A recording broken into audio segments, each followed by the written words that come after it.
نحمده ونصلي على رسوله الكريم أما بعد فأعوذ بالله من الشيطان الرجيم بسم الله الرحمن الرحيم وقضى ربك ألا تعبدوا إلا إياه وبالوالدين إحسانا إما يبلغن عندك الكبر أحدهما أو كلاهما فلا تقل لهما أف ولا تنهرهما وقل لهما قولا كريما صدق الله العظيم. معزز سامعین گرامی، اگر آج کے اس پرفتن دور میں ہم دنیا پر طائرانہ نظر ڈالیں تو یوں محسوس ہوتا ہے کہ ہر سمت سے اپنے اپنے حقوق کے مطالبے کی صدائیں سنائی دیتی ہیں. ہر سمت ظلم و زیادتی کا دورہ نظر آتا ہے. ہر ایک دوسرے کے حق کو مارتا ہوا نظر آتا ہے. ہر ایک کو دوسرے سے شکایت ہے. آقا کو بادشاہ سے شکایت، غلام کو آقا سے شکایت، والدین کو اولاد سے شکایت. کوئی پڑوسی اپنے پڑوسی کا حق ادا کرنے کے لیے تیار نہیں. کوئی اولاد اپنے والدین کا حق ادا کرنے کے لیے تیار نہیں. والدین پر ظلم و زیادتی کے پہاڑ توڑے جا رہے ہیں. ان کے عزت و احترام کو پامال کیا جا رہا ہے. ان کے ساتھ گھنونی اور ناپاک حرکتیں کی جا رہی ہیں. ہم اس ماں پر ظلم و زیادتی کی برسات کرتے ہیں جس ماں نے ہمیں 9 ماہ پیٹ میں رکھا، جس ماں نے ہمیں 2.5 سال تک دودھ پلایا، جس ماں نے ہمارے لیے تکلیفیں برداشت کی، جس ماں نے بچے کی پریشانی کو اپنی پریشانی سمجھی. مجھے بتاؤ تو صحیح، کیا والدین کا حق یہی ہے کہ ان پر ظلم و زیادتی کے پہاڑ توڑے جائیں، ان کے ساتھ گھنونی اور ناپاک حرکتیں کی جائیں، ان کے عزت و احترام کو پامال کیا جائے؟ ہرگز نہیں، ہرگز نہیں. والدین کا حق یہ ہرگز نہیں ہے. یاد رکھیں، اگر کوئی والدین کے عزت و احترام کو پامال کرے گا، ان کے ساتھ برا سلوک کرے گا، ان پر ظلم و زیادتی کرے گا تو وہ اپنا ٹھکانہ جہنم بنا لے. حضرت ابو امامہ رضی اللہ عنہ سے مروی ہے، محسن انسانیت صلی اللہ علیہ وسلم سے ایک شخص نے دریافت کیا، یا رسول اللہ ما حق الوالدین، والدین کا حق کیا ہے؟ سنو میرے نبی کا جواب تو سنو. حضور پر نور صلی اللہ علیہ وسلم نے ارشاد فرمایا، ہما جنتک و نارک، وہی تیری جنت وہی تیری جہنم. حدیث میں غور کرنے سے والدین کے مرتبے کا پتہ چلتا ہے. حدیث شریف کا مطلب یہ ہے کہ اگر تم والدین کی فرما برداری کرو گے، ان کے ساتھ حسن سلوک کرو گے، اچھا برتاؤ کرو گے تو تم جنت کے مستحق بن جاؤ گے، اور اگر ان کے ساتھ برا سلوک کرو گے، ان پر ظلم و زیادتی کرو گے تو تم اپنا ٹھکانہ جہنم بنا لو. اگر کوئی اولاد والدین کے ساتھ گھنونی حرکتیں کرتا ہے تو اللہ رب العزت آخرت میں تو اسے سزا دیتے ہی ہیں، لیکن دنیا میں بھی اسے سزا مل جاتی ہے. ایک واقعہ سناتا ہوں. ایک شخص نوکری سے گھر آتا ہے، بیوی اس سے ماں کی شکایت کرتی ہے. نوجوان کو غصہ آ جاتا ہے، ماں کی طرف جاتا ہے. بیچاری بوڑھی ماں نماز پڑھ رہی ہوتی ہے. سخت دل نوجوان نے بوڑھی ماں کی گردن پر پیر رکھی. اتنی زور سے اس نے پیر رکھا کہ بیچاری بوڑھی ماں کی جان نکل گئی اور وہ مالک حقیقی سے جا ملی. اس نوجوان اور چچا زاد بھائی نے ماں کے لیے قبر تیار کی. پھر ماں کو قبر میں اتارنے کے لیے وہ نوجوان اور چچا زاد بھائی دونوں قبر میں اترے. چچا زاد بھائی تو صحیح سلامت قبر سے باہر نکل گیا، لیکن جب وہ نوجوان قبر سے نکلنے کی کوشش کیا تو قبر نے اسے دبوچ لیا.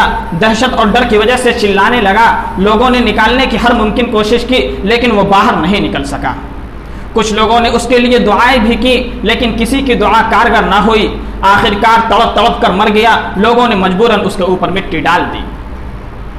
جب اس واقعے کی خبر اس کی بیوی کو ملی تو وہ رو رو کر کہنے لگی کہ دوشی اور خطاکار تو میں تھی، دوشی اور خطاکار تو میں تھی، میں نے ہی ماں کے خلاف زہر اگلا تھا. پھر سارا واقعہ اس نے بیان کیا. میرے محترم بزرگوں، اللہ رب العزت انسانوں کو تاکید کرتے ہوئے فرماتا ہے، تم اس خالق السماوات والارض کی بندگی کرو اور فرما برداری کرو. آگے فرماتا ہے وبالوالدین احسانا، اور والدین کے ساتھ اچھا سلوک کرو. اسی پر اکتفا نہیں کیا بلکہ آگے فرمایا اما یبلغن عندک الکبر احدهما او کلاهما فلا تقل لهما اف ولا تنهرهما وقل لهما قولا کریما. اگر تمہارے والدین میں سے کوئی ایک یا دونوں بڑھاپے کے عالم میں پہنچ جائیں تو تم ان سے اف بھی نہ کہو اور نہ ان کو جھڑکو، ان کے ساتھ حسن سلوک سے بات کرو، ان کے سامنے عاجزی کے بازو بچھا دو اور ان کے لیے ہمیشہ یہ دعا کرتے رہو رب ارحمہما کما ربیانی صغیرا، اے میرے پروردگار ان دونوں پر رحمت کی برسات فرما جیسا کہ ان دونوں نے مجھے بچپن میں پالا تھا۔ معزز سامعین گرامی، ایک مرتبہ حضور صلی اللہ علیہ وسلم نے ارشاد فرمایا اس شخص کی ناک خاک آلود ہو، اس شخص کی ناک خاک آلود ہو، اس شخص کی ناک خاک آلود ہو۔ صحابہ کرام تڑپ اٹھے اور سوال کیا یا رسول اللہ کس کی ناک خاک آلود ہو؟ حضور صلی اللہ علیہ وسلم نے فرمایا من ادرک والدیہ عند الکبر احدہما او کلاہما ثم لم يدخل الجنہ، اس شخص کی ناک خاک آلود ہو جس نے اپنے والدین کو بڑھاپے کے عالم میں پایا ہو اور ان کی خدمت کر کے اپنے آپ کو جنت کا مستحق نہ بنایا ہو۔ میرے محترم بزرگوں، اگر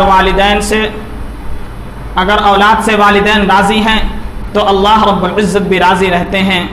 حدیث شریف میں آتا ہے رضا الرب فی رضا الوالد وسخط الرب فی سخط الوالد،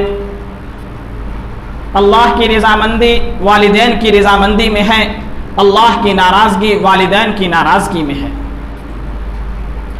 اگر والدین اولاد سے راضی ہیں تو اللہ رب العزت بھی راضی ہے، محسن کائنات بھی راضی ہیں، جن و انس بھی راضی ہیں، فرشتے بھی راضی ہیں۔ لیکن اگر اولاد فرما بردار ہو جائے اور گستاخ ہو جائے تو اللہ کی بھی لعنت، رسول کی بھی لعنت، فرشتوں کی بھی لعنت، صحابہ کرام کی بھی لعنت۔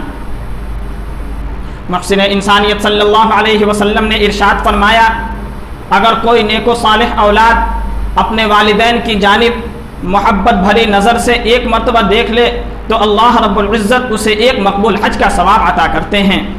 صحابہ کرام نے عرض کیا یا رسول اللہ اگر کوئی صالح اولاد اپنے والدین کو دن میں 100 مرتبہ دیکھے تو کیا اللہ رب العزت اسے 100 مقبول حج کا ثواب دیں گے؟ حضور صلی اللہ علیہ وسلم نے ارشاد فرمایا نعم، ہاں کیوں نہیں دیں گے۔ آگے فرمایا اللہ اکبر و اطیب، اللہ کی بخشش اور عطایا تمہارے تصورات سے بڑھ کر ہیں۔ میرے محترم بزرگوں، اولاد کے ساتھ اچھا سلوک اگر نہیں کرتے ہیں تو دنیا میں ہی اس کی سزا مل جاتی ہے۔ ایک صحابی ہیں جو بہت ہی نیک ہیں جن کا نام علقمہ ہے، نمازوں کی پابندی کرتے تھے، نفل کثرت سے پڑھا کرتے تھے، زکوٰۃ و صدقہ ادا کیا کرتے تھے، لیکن انہوں نے اپنی بیوی کو اپنی ماں پر ترجیح دے دی تھی، جس کا نتیجہ یہ ہوا کہ جب ان کے موت کا وقت آیا تو زبان سے کلمہ طیبہ جاری نہیں ہو رہا ہے، تڑپ رہے ہیں، روح نہیں نکل رہی ہے۔ حضور صلی اللہ علیہ وسلم کو اطلاع دی گئی تو آپ نے پوچھا کیا ان کے والدین زندہ ہیں؟ بتایا گیا کہ والدہ حیات ہیں۔ حضور صلی اللہ علیہ وسلم نے ان سے پوچھا بڑھیا تیرے ساتھ علقمہ کا کیا سلوک تھا؟ تو بڑھیا نے کہا کہ علقمہ تو بہت ہی نیک و صالح تھا، میرے ساتھ حسن سلوک کرتا تھا، لیکن اس نے بیوی کو میرے اوپر ترجیح دے دی تھی۔ حضور صلی اللہ علیہ وسلم نے کہا اے بڑھیا تو علقمہ کو معاف کر دے۔ بڑھیا کہنے لگی ہرگز نہیں، میں علقمہ کو معاف نہیں کرتی۔ حضور صلی اللہ علیہ وسلم نے حضرت بلال سے فرمایا لکڑیاں جمع کرو اور علقمہ کو زندہ جلا دو۔ جب بڑھیا نے یہ سنا کہ میرے بیٹے کو زندہ جلا دیا جائے گا، ممتا جوش میں آتی ہے اور کہتی ہے اے اللہ کے رسول میں آپ کو اور تمام لوگوں کو شاہد اور گواہ بناتی ہوں کہ میں نے علقمہ کو معاف کر دیا۔ بس اتنا کہنا تھا کہ علقمہ کی روح پرواز کر گئی۔ میرے محترم بزرگوں،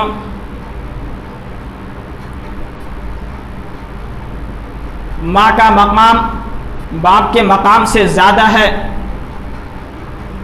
حضور صلی اللہ حضرت ابو ہریرہ رضی اللہ عنہ کی ایک روایت ہے، ایک شخص آیا اور اس نے سوال کیا یا رسول اللہ ما احق بحسن صحابتی، میرے حسن سلوک کا سب سے زیادہ مستحق کون ہے؟ حضور صلی اللہ علیہ وسلم نے فرمایا امک، تیری ماں۔ پھر اس شخص نے عرض کیا ثم من، اس کے بعد کون ہے؟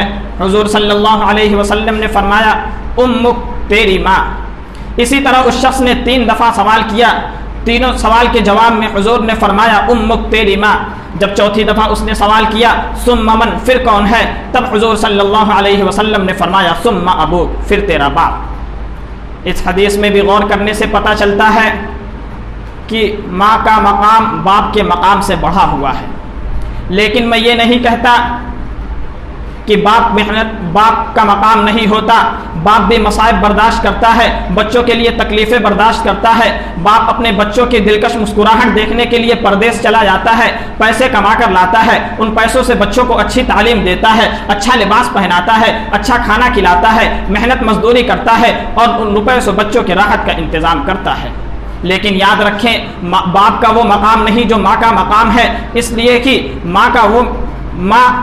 باپ کی تمام قربانیاں ماں کے اس وقت کا مقابلہ نہیں کر سکتی جس وقت ماں وقت کاٹ کر بچے کو جنم دیتی ہے۔